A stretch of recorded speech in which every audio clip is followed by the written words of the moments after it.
Okay. So we're going to transition to the next person. So we've We covered a only have lot. w- that was a lot. It was very engaging. It was very informative too. Yeah. So we only have one person backstage. Okay. Who's backstage? Connie, I'm gonna bring her up. Okay. So, but I think these conversations matter because they shape our future, as we indicated before. And I agree, we need to have more conversations where we're kind of respecting the dialogue and the different views. So, yeah, I was glad to have him on. There's Connie. Connie Burton, can you hear? Yes, ma'am. Can you hear me? Wow, loud and clear. Loud Yes. and clear. Looking beautiful. Thank you, and congratulations on your receiving such high honors and moving forward. Yeah. Um, Well, my focus, as I mentioned to everybody, is how do I get in on the policy side of how we are educating our children in Title I schools? Because I think they're missing out. They're missing the boat. We yes. are missing the boat. Um, so anyway, And I would say that is intentionally being done. I would say so too. I would say so too. So if I learn the policy speak and I start working on those issues and I'm using the university to help me navigate, I think maybe we need to get very intentional, especially with the climate, federal and state, and what's happening on local. We need to get intentional and really understand what is happening to these schools. So I'm glad to have you on tonight. And Mr. Daryl Hyde, just joined. Yep. yes, hi, how are you? I am well. How are you all? Congratulations, as Miss Connie just stated. I've seen you graduate. Yes. Congratulations. Yeah, my family says, "You're always going to school. When is it going to stop?" It's like, well, before it was so I can get a job and blah, blah, blah. Now it is so that I can understand truly what's going on, how the sausage is made with regard to Title I schools. And given what's about to happen, we have to figure this out from a community standpoint. But enough about me and you too. So I read a text. Maybe a week or so ago, and it talked about 568. And I said, you know what? We need to talk about 568 because I don't think people really understand um, what it is, and we think that it needs to happen. And since it's been going for such a long time, what is happening to it? What was the original intent? And what should happen going forward? Because I'm seeing a lot of varying opinions about it. And I think you guys went before city council recently. I don't know. So Mona, unless you want to say anything else, I want to give it to Connie to sort of frame 568 for the viewers. All right. Yeah, she's not the author, but she's the author of 568. It is how we know about 568 Well, through her. when you say she's not So the author, is she the originator or what? Where did it start? Just tell me where it started. Where did this come we're gonna from? we're gonna let her take the stage. Go, Connie. All right. So thank you. So during the COVID period, there was a national awakening that came about as a result of the murder of George Floyd. And so various, political leaders, politicians began based on the actions of the people and the demand of the people started looking within their own city government saying not that they physically killed to George Floyd, but what they had done or did not do that could lead to such a tragedy. And so you've seen proclamations that was written.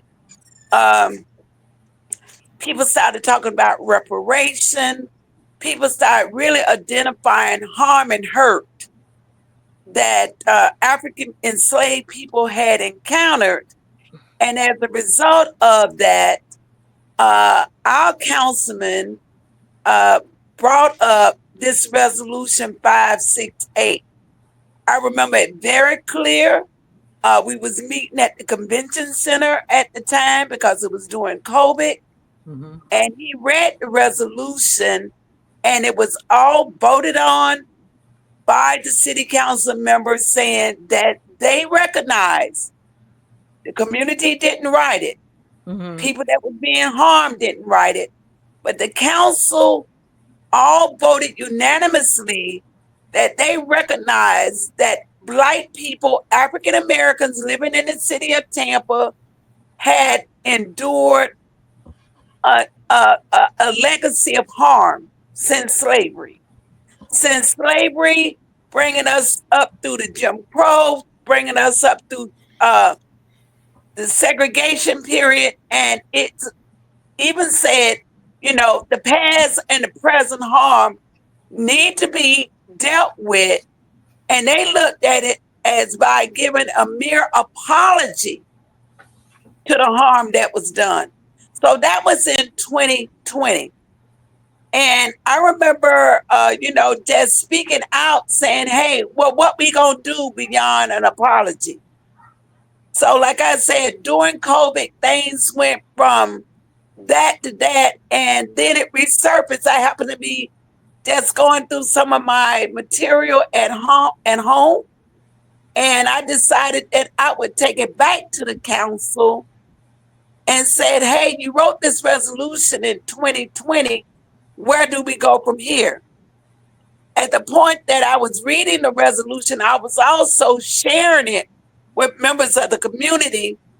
And I was telling you, people looked at it, I would say, comparing it to what the brothers and sisters not knowing in Galveston, Texas, that the emancipation had been written and they was free. So Mm-hmm. people just like, well, people was giving me a response to, people write things, but they don't really mean it. They wrote it, but they don't have no teeth to it. Right. And my response was, then we have to make them do it.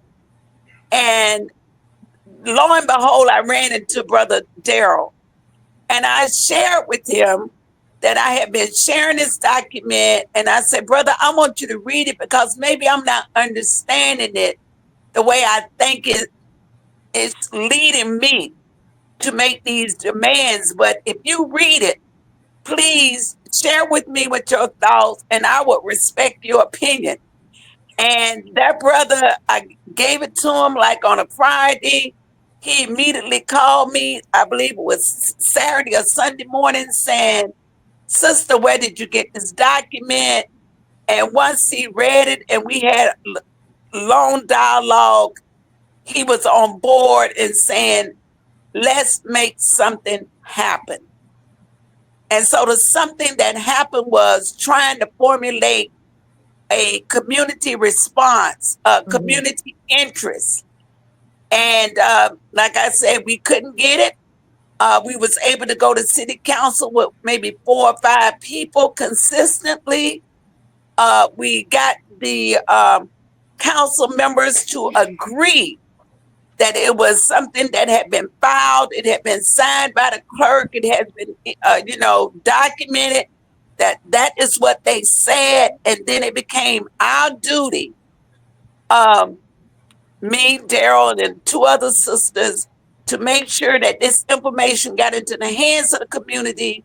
And we was hoping that we could build out our own committee, so we would have a list of demands to take forward to the city. But it's been like, sister, let me tell you, and I'm going to give it to Daryl after this. It has been beyond like pulling teeth without Novocaine. In your worst labor as a woman and not getting the needed medication, and you just aching constantly and you're looking for some form of relief. I've taken it to highly qualified, very educated Black people in the city. I've taken it to politicians. I've taken it to organizations, and people just continue to give you the same runaround that they want to see things improve, a quality of life changes for the Black community and Black people, but they don't want to push for it. They don't want to make no demands for it, because to make a demand means that you might have to give up something, and people have not been willing to do that.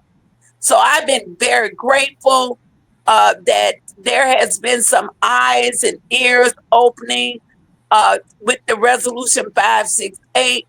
I'm still kind of lyric. I'm not the author of it, but I do believe that I have a lot more skin in the game than a lot. And what I will not allow to happen is people to make criticism or be a couch quarterback and think they can win the Super Bowl. It's going to take hard work. It's going to take a commitment from the African community to make the demands, so we can start ensuring that we can turn the corner of engagement that will result in having some tangible victories for Black people here in this city. Right. Before you hand it over to Daryl, the original, maybe not the original, but at some point there were deadlines put as to when the committee that was formed would come back and report to the council. But that deadline seems to have passed February something. Well, What's going on here? Let me just say to this. They're talking about the past history of enslavement. They gave us a brief window of wind in our face with their acknowledgement of just 6 sessions to have a discussion of things that have impacted our community, from hard incarceration, redlining, the deprivement of economic development in our community, the criminalization of youth. So to tell me that, again, that I have like 4 hours to deliver a baby is not my interpretation of doing something that is thoughtful and constructive and will end up with a good result. So whatever they have told us, we simply told them that it is not enough time, and you can rest assured that we're not going to allow it to die on the vine simply because those in power think they can deter or tell the enslaved children that have suffered harm and pain that we are healed and ready to go with a brief window with no tangibles to return back to the community. So, if anybody that know anything about me, I don't scare easily. I don't take kind to people that simply think that they are more empowered than ordinary people. No. And in this case, since none of them on that council has endured the enslavement as a legacy of pain, they don't have no right to tell us when we have completed our mission. Okay, I got more questions, but I'm going to move on to Daryl. I'm going to move on to Daryl. Daryl. Okay, so she brought you this information, and you like, where did you get this from? Yeah, it was actually, I was actually shocked to have read such information. When I received it, it was like she said, it was on a Friday.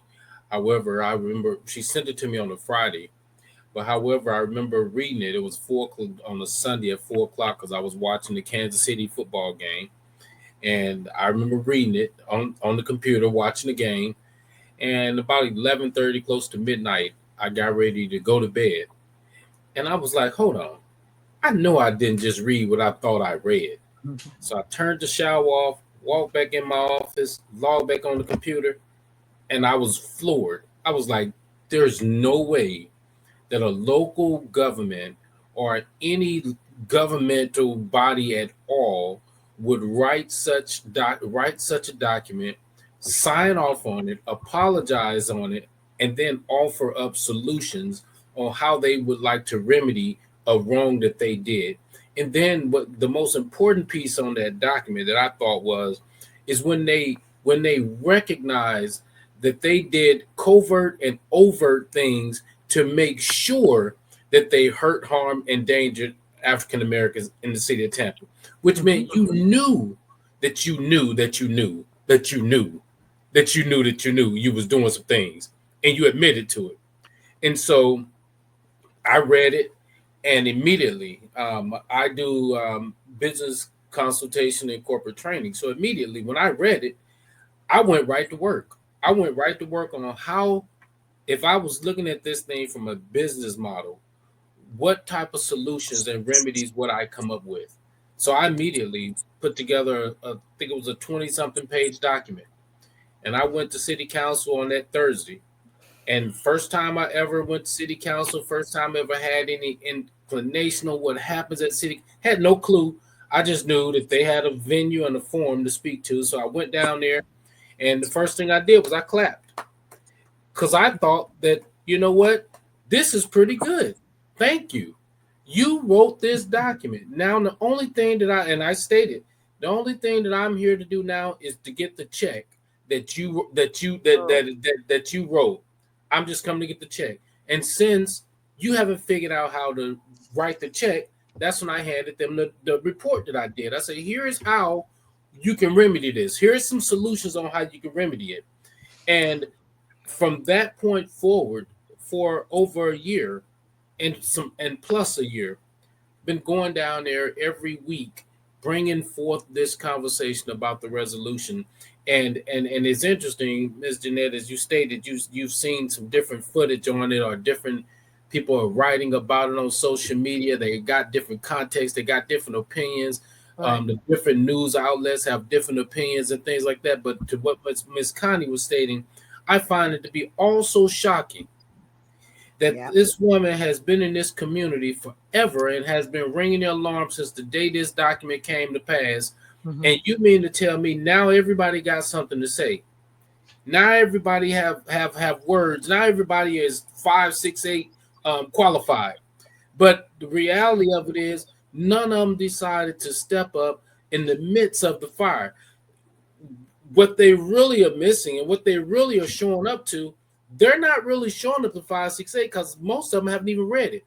They're showing up behind this new thing that the city council has got us operating under, which is resolution number 377, which has nothing to do. Miss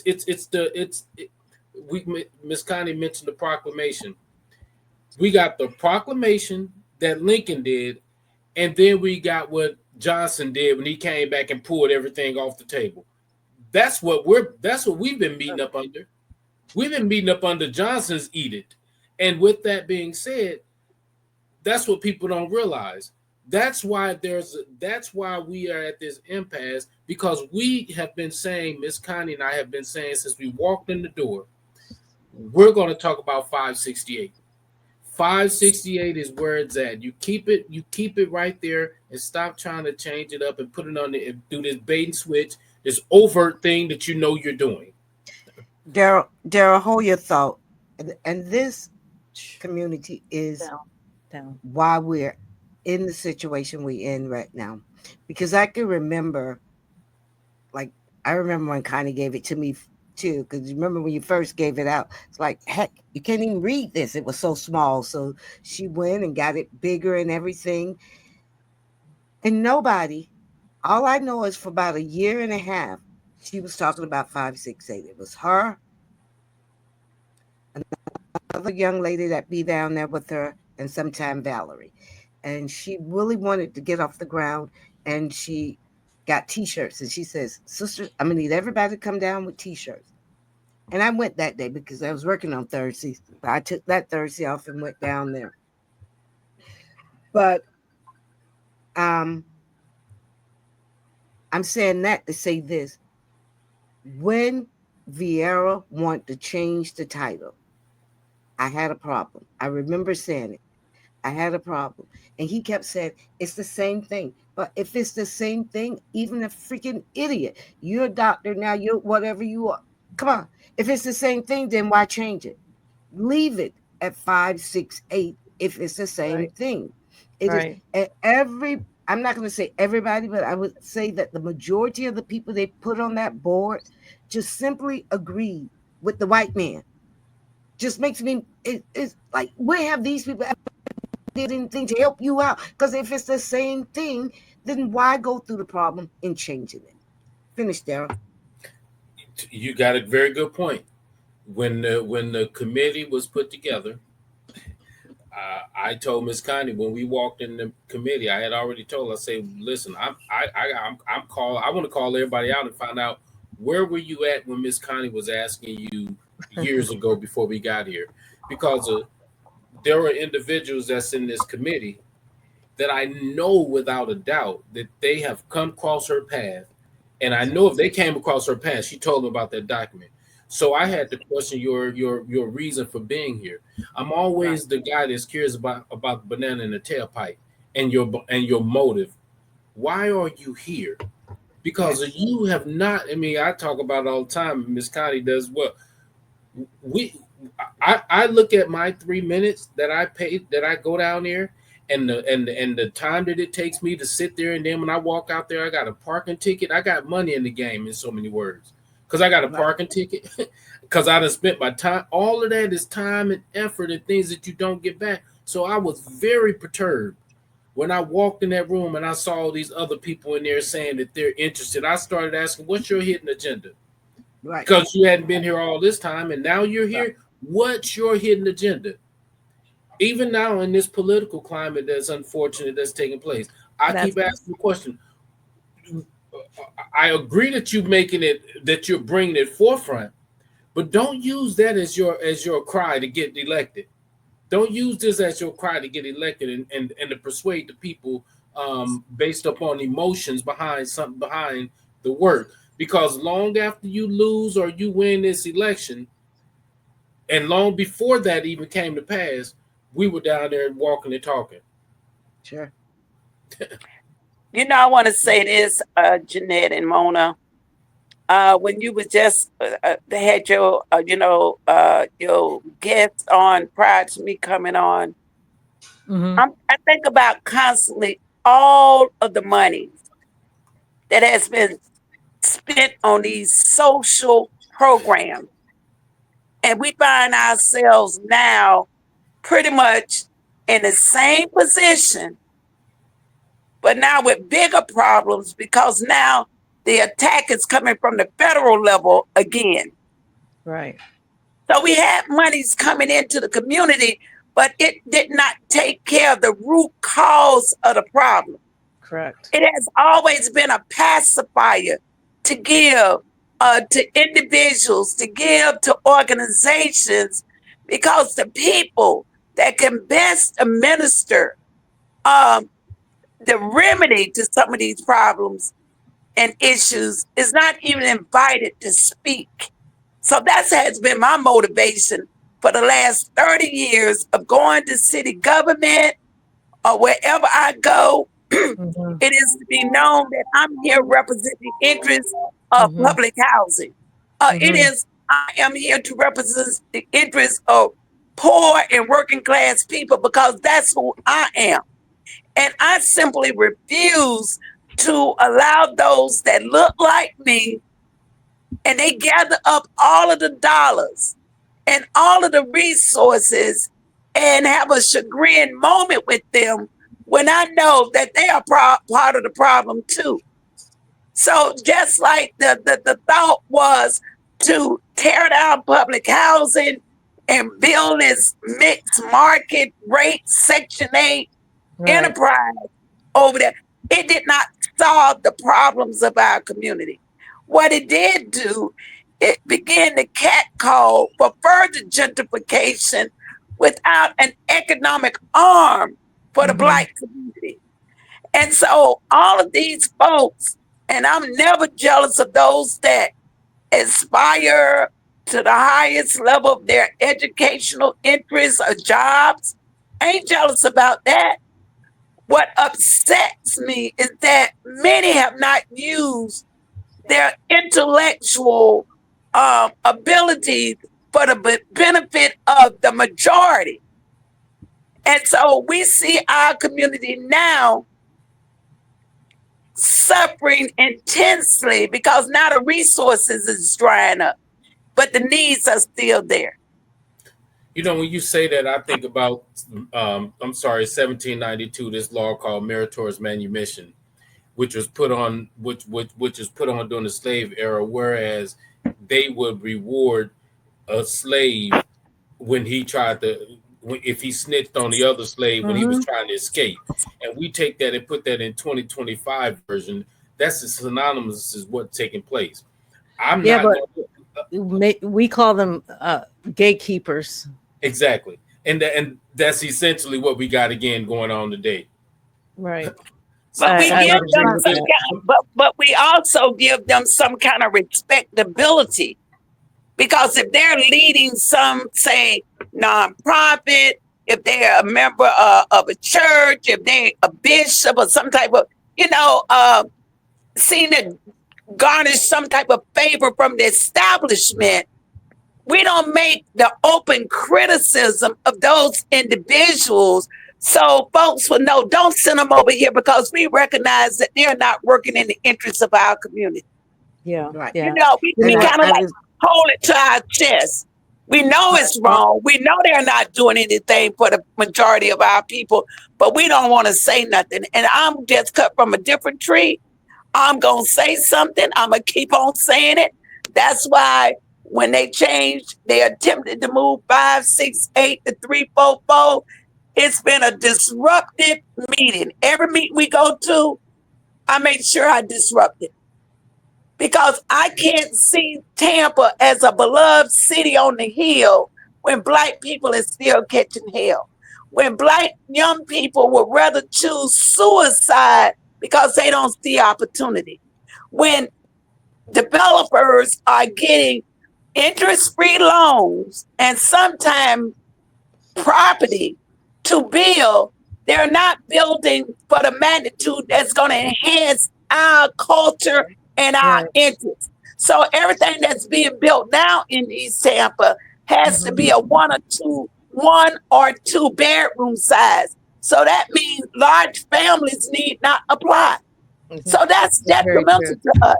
That is So, detrimental to us. so what we're talking about is much more difficult than I think the original signers on that resolution really understood. I don't know if they really understood it. And it's not like there are not examples out there, because we saw what happened in Evanston, we see what's happening in California, what have you. And my concern from afar, because I'm aware of it, I think Robin Lockett brought it to my attention over a year ago. And my thought was, I had skepticism because I said, who's on the committee?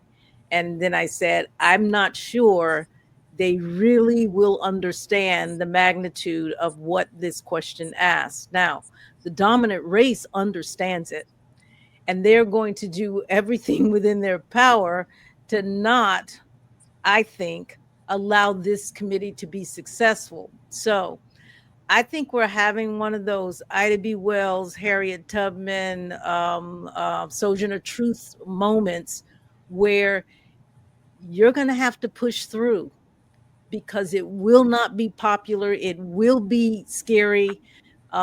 Reparations, and I'm just going to call it that, because I truly believe, and this is one of the reasons that I'm studying, is because I can see what's happening in the school district with Black boys and girls in Title I schools and in some of these other schools that tout that they're A schools, but they're leaving kids behind. Well, which kids are they leaving behind, and how do we direct funds to them and their families? That's part of that repair or that reparations that committees like yours seek to fix. But it's hard because it is not a popular position to take.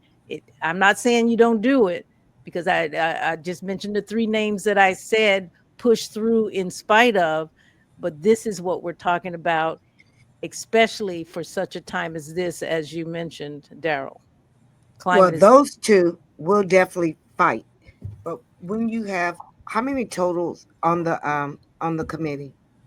13. It, 13-member committee. Well, I But say you got 10 people that's not willing to fight, 10 dead weight, it's going to be a problem.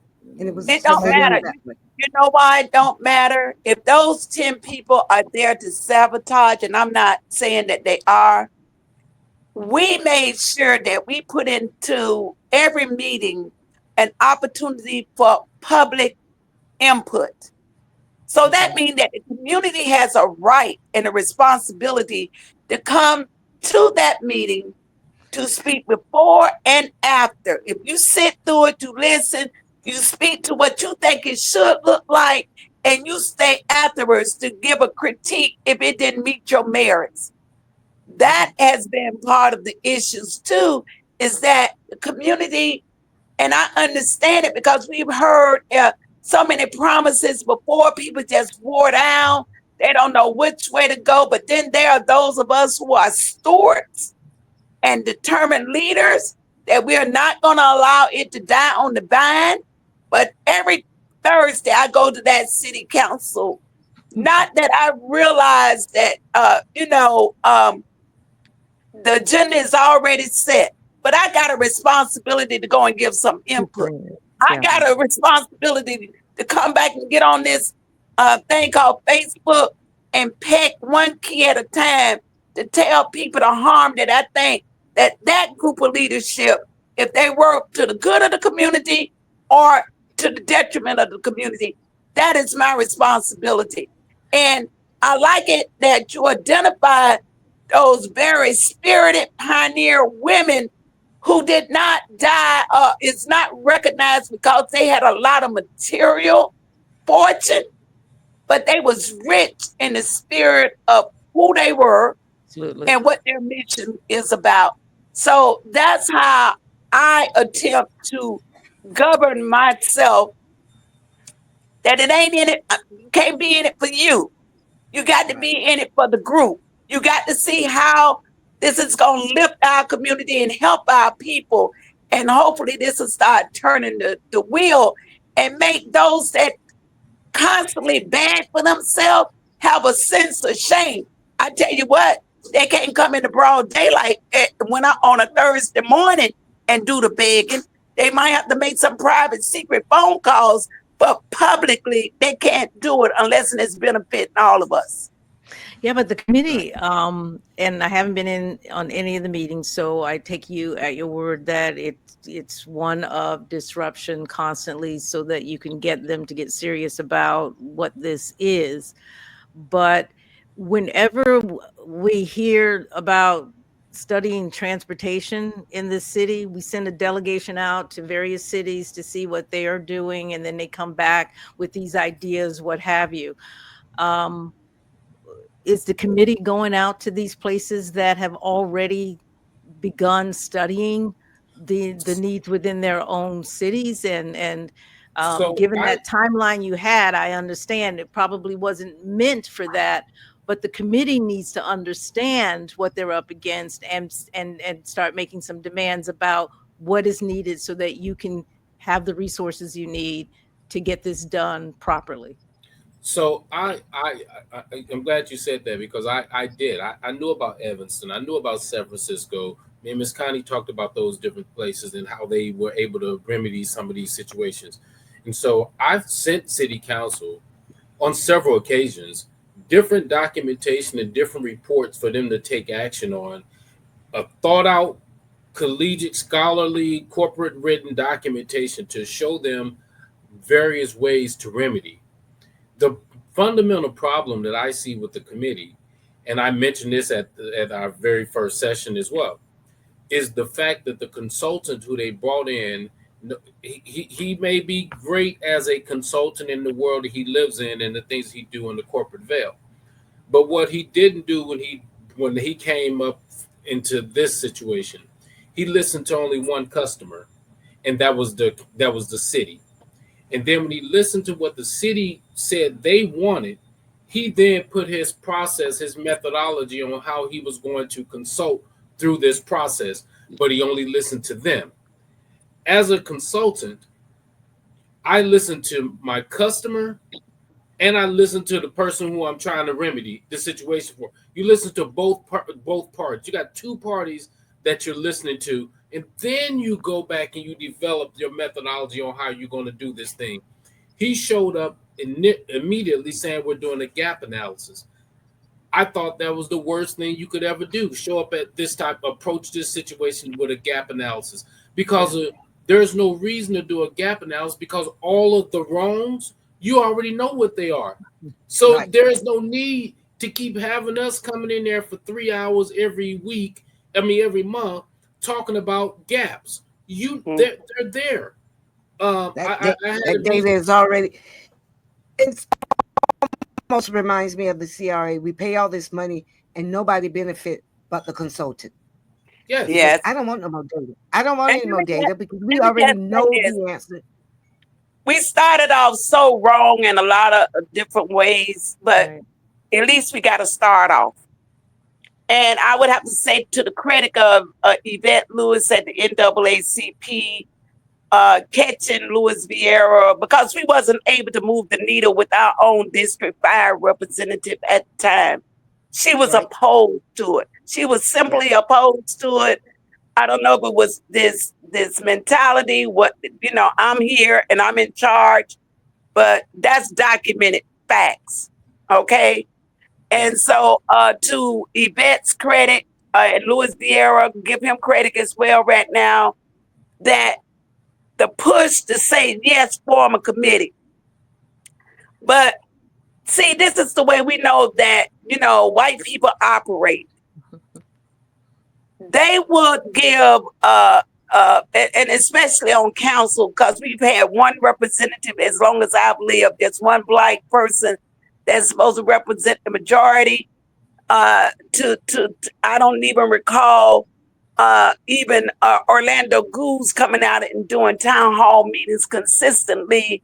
Frank Reddick consistently, Kevin White consistently, to say, hey, let's map out what we want as a community. Yeah. That has not happened. Right. And so what white people tend to do is say, well, we just gonna listen to that one. And that's the way they move. Right. But the turning point here was the fact that we was able to mobilize people in the community to show up at the council, and we never stopped talking about 568. We don't care what they was talking about. Our 3 minutes centered around 568 till we was able to then make contact with the media. And I believe that we can go so much further if we would have discipline in our community. Yes. If we had the kind of political loyalty that we need to have toward the mission of liberation, reparation, and justice for our people, we can get there. We wouldn't have Black folks standing on the sideline throwing rotten, apples or tomatoes, saying, ha, ha, ha, it didn't work. In spite of what any of these, little cowards try to do, we're going to move in the spirit of those that can see the long-term objectives. So, I'm constantly talking. Me and Daryl talk 3-4 times a day saying what's going to be our next move. Okay. You're making me laugh right now. But a couple things. One is y'all need a plan and as to how you're going to move, and everybody's not going to want to move with you. And I have to ask you, what is your vision? What's the end goal? And do you all agree on what the end goal is as you put together how you're going to get there? And that's real tough for the Black community, is to agree on an end goal, because not everybody believes repair or reparations need to be had here. So what's your end goal? And since you know about Evanston and San Francisco, what have you, are you getting on the phone and saying, here's what we're doing, blah, blah, blah, blah, blah. We'd like to, just figure out how you can get there and start talking with those people. Or I don't know what your budget is, probably nothing. You have a consultant, but in my opinion, you need somebody who has done it and who you can learn from what other cities are doing, if the council is serious about it. or if they're just putting in obstacles and sort of dragging their feet to placate African Americans. And I think we're all too familiar with that. The other thing is 568 needs a name. If you want the community to begin warming up to it, learning about it, and saying, you know what, that sounds like a good idea, I could get behind that. 568 doesn't tug at my heart at all, but y'all have to figure out how to begin approaching the public so that public demand starts pushing and not just a few of you. Just Well, ask. I agree to disagree in that because I'm the outsider here, so I'm Mhm. not from Tampa. I don't live in the city of Tampa, and with that being said, so I'm outside. However, what I realize is when wrongs have been done, there should be rights, and this is so very wrong in government and in the life that we've lived. To that point, I think that, and your listeners are probably going to throw darts at me, but you know what? I'll give them my address. Here's what I see: the residents. It should not have taken Miss Connie 4 years to then come around full circle to introduce this document to me, to some of these same individuals. The media has done over 15 spots since I've been involved with this on this particular topic, and they constantly say Resolution 568. What has happened is the people have chosen to talk about it from a what are we doing perspective versus getting involved with us. Mhm. No different than what they done over the many years before I met Miss Connie. There's Right. no reason why we should be talking about this in the context we're talking about it in 2005, because if they showed up with that same energy in 2020, we might have had a resolution by 2020, 2025. I know, we know, because and I was just watching the time frames on when we go down there and we speak to city council, how long it takes before something happens. There's an average of six to 8 months before whatever that topic is that we go down there to talk about, before city council moves on it. So if we know we got a 6 to 8 month window before they Right. move on anything, Right. then what we have to do is have more people get engaged, have Right. more people get behind it, have more people show up. And so and now if we got more people showing up, with me and Miss Connie and a few others, it took them a year before they made a move, before before Yvette said something. Now imagine if more people came down and they began to use that same energy, where they're typing long threads on Facebook, where they keep saying, "What are we doing?" No, the question is, what are you doing? Because it's so easy. I'll give you a perfect example. Before I joined the NAACP, I found myself in a situation where I was talking about the organization. Then I said to myself, "Whoa, why don't I take my talent, skills, gifts, and ability, insert them inside the organization and see where I can best serve, versus being on the outside talking about it?" So hey, if you're an attorney out there and you believe that you know how this thing should be done, come join us. If you're a logistics person out there that you believe that you know how to do it, come join us. If you're somebody that knows how to get in touch with different entities around the country and you have access, come join us. Don't sit back and just say, "What are we doing?" No, what are you doing? Because we haven't taken this thing personal and said, "This is mine, mine, mine." No, we're doing it for everyone. So show up and come help us out. You ask about Evanston. I reached out to to the lady who founded that. She now has a nonprofit organization where she does that and more things. Mhm. They don't want to get involved with this. The other thing is, when things like this happen, no one wants to get in on ground level with these things.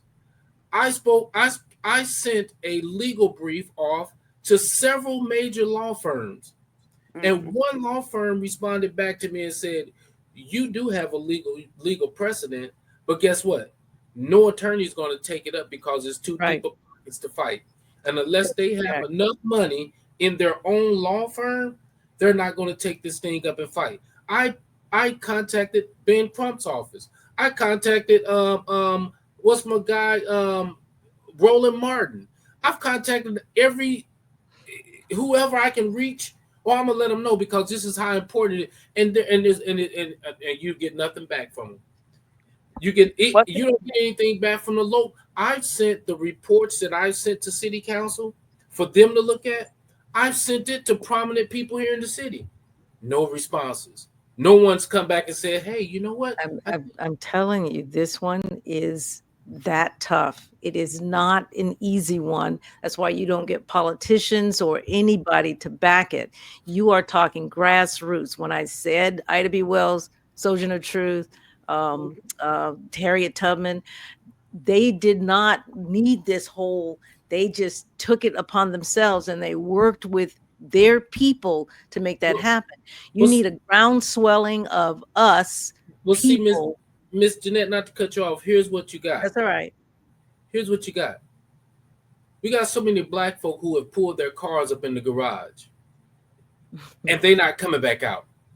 They've arrived. Since they have arrived, I'll be doggone if they're going to come back out in the rain. They have gotten theirs. They've gotten their access. They've gotten their financial. Well, see, I go and look at your 990 report, and I look and see where your money's coming in at, and I make sure based upon that tells me where and when you're going to speak. Because if you go ahead, so you know this, I know that's this, right, and that is what you're up against because this I don't 5, believe 6, 8. Go ahead. I don't believe we need them because our history They're not tell coming.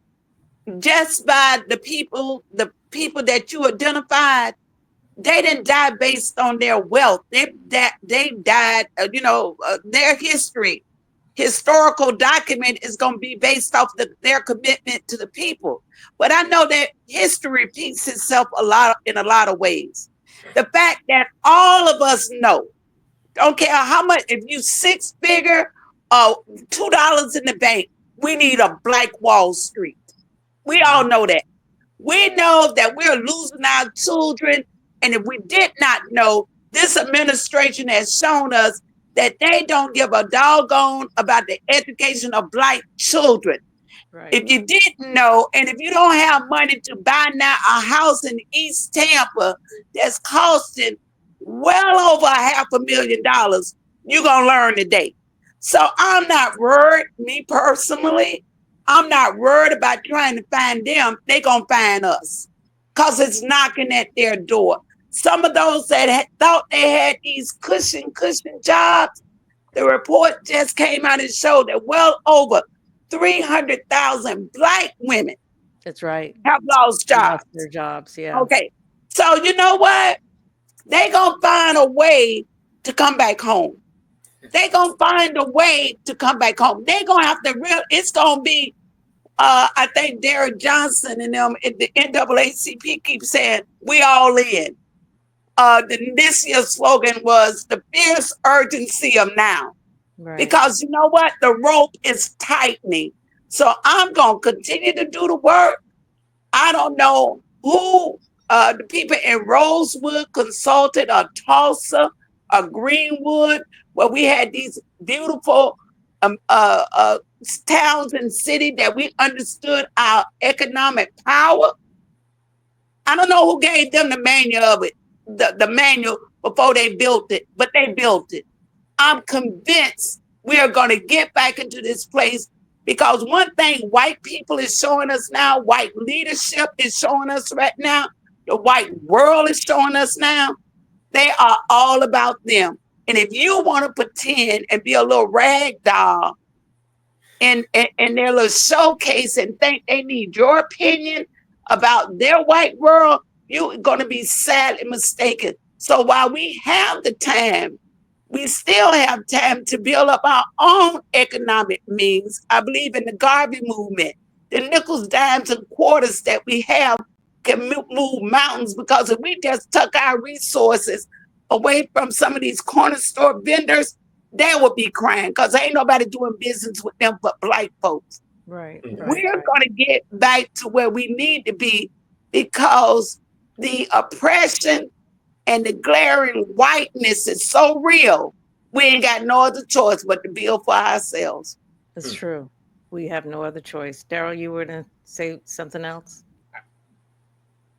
She said it. She did say that. I She mean, did say she it. said it. I mean, and again, that's why, to be completely honest, that's why I found it to be very difficult. When I met Miss Connie, and I always tell her this, when I met her and I listened to her speak, and I was like, man, this woman, she crafts her words like an orator, and she speaks so perfectly and clear. And I was thinking, I said to myself, why haven't others came behind and said, let's ride this thing till the wheels fall off? No. I couldn't understand it, and I really couldn't understand when she shared with me the many people that she shared that document with. Because to me, it was amazing. I was like, wow. I told an attorney one time, she came up to me at an event, and she started talking. I was like, who are you? She's like, you don't know me, but I see you at city council all the time speaking about this resolution. And I told her, I said, ma'am, you wouldn't have never met me or never seen me if you all as a city had never written this document. Wouldn't have never showed up down there. That's the only reason why I ever came down there was from that document. And that document led to, of course, learning other things. But, I often give this analogy about a house. If the building inspector came in your house and he saw your chandeliers hanging halfway, or he saw your pictures on your wall kind of crooked and everything, and he saw the microwave hung different, crooked on the wall, he would not damage your house or say your home is destroyed. But if he saw a crack going right down the center of your foundation of your floor, he would tell you, we have to tear this house down and rebuild it because the foundation is jacked up. This document is the foundation. Hmm. Yeah. This document Nice. is why we got all these issues going on, and no one seems to understand it, because what they keep doing is they keep metaphorically walking by and straightening up the picture. They keep walking by and changing the light bulb and saying it looks good in here. But the reality of it is, if you want to get this thing right, this is the foundation. You get this right, housing going to be under control. You get this right, education for our children is going to be under control. You get this right, entrepreneurship, business ownership is going to be under control. You get this right, recidivism is going to be under control. You get this right, proper policing in the community is going to be under control. Those are 5 bullet points that they said that they wanted to remedy in this thing. And if you got them things right, every ancillary thing that supports it will stand strong. Absolutely. And Absolutely. unfortunately, what everyone keeps doing is walking by and just straightening up the picture and thinking they Yeah. get it right. It's like we're gonna ignore that foundation, that crack. Yeah. Mona, and then I'm gonna give my example of When I why I listen think at we this, should move. and when we hear, and as we moving forward, we just have to study the playbook. We just have to study the playbook. We mess up ourselves, okay? Because what I hearing Daryl and even Connie saying, they know what to do to keep us where we at. And we know this to be true by putting people on that board who had no interest. I remember when the board was coming together, and I said to Connie, I said, it has to be you and Daryl, of course, and y'all have to be over it, because nobody would have heard about it if it wasn't for them to. And you should pick who you want on the board, because you got to pick people who's going to fight with you, not against you. But the Mm, council people knew what they were doing. And mm. this is why now we have to really hold them accountable. Now, they've been very nice. Connie's been very nice. But they shouldn't have never been allowed to be able to pick the people, particularly the people, they know those people never came down there and That's a said good one point. damn thing about 568. That's a good point. She should have been able to pick the board, and I Mm-hmm. would have been okay. But And Yeah. given a budget. we know this, but And we won't given stick a together. budget. Uh-huh. And we should have Yes. all got behind her. Said, uh-uh. And all the Well, people who that, got to asked to that, be on the board should have denied it. Yes. Let me say This this is in 2 days. Those that did get selected, they are muzzled. They are muzzled because they know they can't turn this ship away from the majority, the interests of the majority. So that's a victory for us. Number two, up under this administration, the mayor giving her history, uh, something that she didn't want to do, something Mm. she did not want to do as well. And so we don't blindly. I recognize we need dollars, but the dollars was not going to keep us, keep me from saying let's move forward. No, that's true. Hopefully, with the next administration, the election, that we would have done enough groundswell in our community that our community will be demanding from the next mayor yes, that money is set aside or put into the budget to deal with this resolution so we can deal with the issues that they again admitted wronging the community, whether it was redlining, economic development, criminal justice system, the miseducation of our children, our health care for Black people. That's not going to be corrected with wishes and prayers. That's And true. so that is the way I am moving now. Every little group of people that I get with out, you can't talk to me if you don't want to talk about 5, 6, 8. I just keep it moving. But that is the mindset that I'm in. This next mayor is going to have to ensure the Black community that if you want our votes, we're going to have a budget to Yes. deal with this long underlying problem that has Yes. brought us to this place that we're in today. yes. Can, Well, I listen, Daryl, you want to give a closing statement? Okay. I do. I'll let Ms. Jeanette give a closing statement, but I do want to say No, this. no, just for you two. She and I close it out. Okay, cool. I do want to say, I mean, everyone keeps saying we need to put money at this. So I'm going to share with you guys just something that I attempted to share with City Council. I told them that every year they need for the first year of dealing with this situation, they need to throw $24 million at it. And that number is divided amongst different areas within that resolution. And then I stated in the report that I sent to them that every subsequent year, they should provide $21.4 million for the next immediate 7 years. And that dollar amount and those dollar amounts could be broken up between youth empowerment, housing, Tampa's ignored history, returning citizens. And this detailed report was submitted to them. No response. Right. And again, I know why they won't respond. They won't respond because of one, perhaps protocol, because of the fact that it has to come from their consultant group. So with that being said, I submitted it to the consultant group. But right now, we haven't met with them, or we haven't met in we didn't meet at all in July. And just the other day, Friday, Miss Connie, I got an email from them, which I thought was very interesting, because if I had never reached out to them and told them that we're looking for, we just want to know what's going on, would have never gotten a response from Angela that said, "Thanks for reaching out. The team has been working on an amended proposal to include 2 6-hour sessions requested by the committee."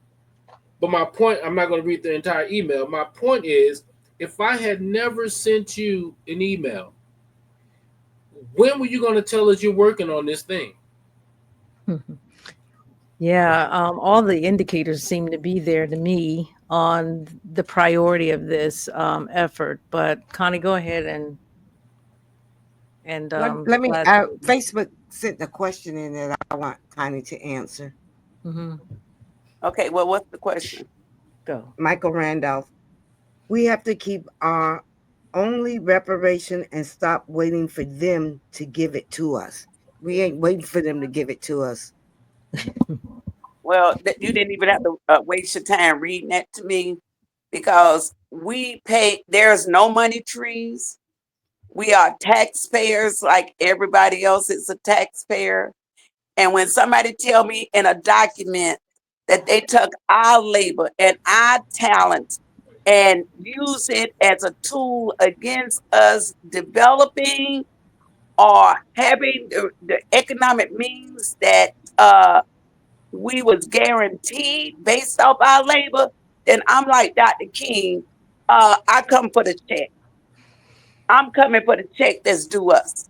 So Yeah. that I ain't seen no developer that have a problem coming to city council, and that would be from the housing authority on back from the federal level, saying that we want this amount of tax dollars because this is their vision. Well, we're Right. saying that this is the vision of black people, and now we want our money. Yeah. Right. I Yeah. definitely, but I do have some thoughts on that, but I'll do that at another time. I'll kind of call and talk to both of you Mhm. relative to where that money comes from for that check that needs to be written, and I agree. But I want to close out with this because I mentioned three of our heroes that stepped outside, and despite who thought it was popular and whatever else, they just pushed through. Um, I'm not a football person, but I like to look at the behavior, especially of our Black brothers and sisters, in terms of how they are meeting the challenge that we face today. And right now, I see it more in sports than anywhere else. So the Sanders family, when Shador dropped down from number two potentially to number 144 in the fifth round for the draft, um, they were after him. They were not going to give him his due.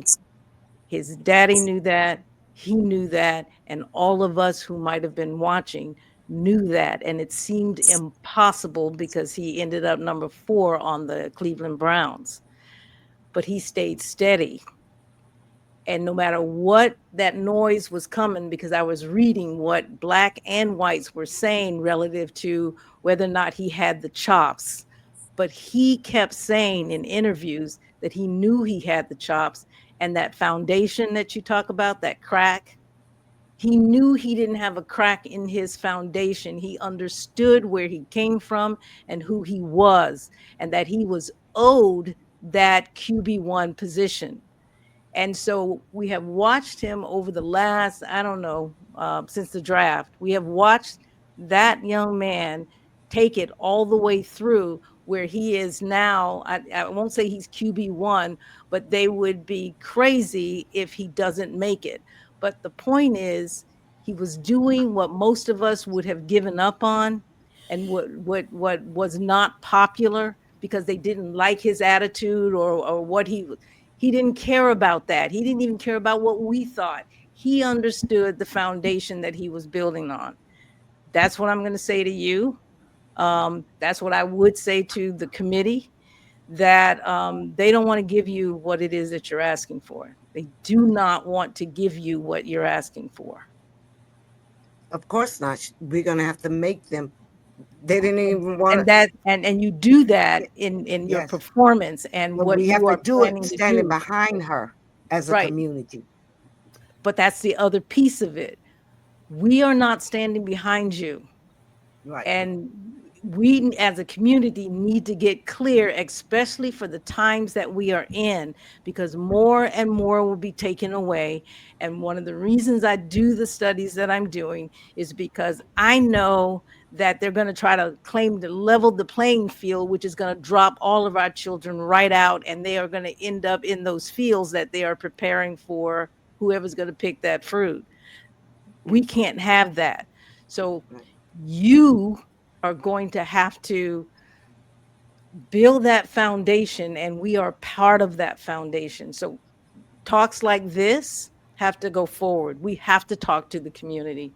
You have to give updates. You have to talk to us about what's happening. You've got to pull me in, not around three numbers, but around what exactly is that and why does that mean a lot to me? But I love what you're doing. I love you, Connie. I know I don't say it and I don't see you guys very often, but dang, that's heavy. And Daryl, thank you so much for answering the call when she called.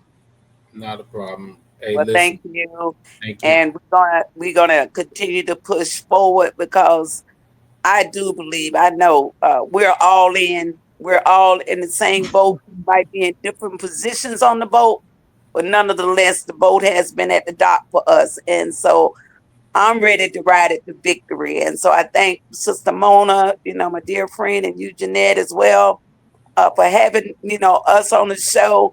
And anybody who needs more information about 568, all they got to do is hit me up, and I'll be more than happy to have a conversation. Daryl is available as well, so we can get our community on board. You got Amen. it. Thank you Amen. guys Thank so you. much. Thank you, Thank guys. you. Thank you. All Thank you. right. All right.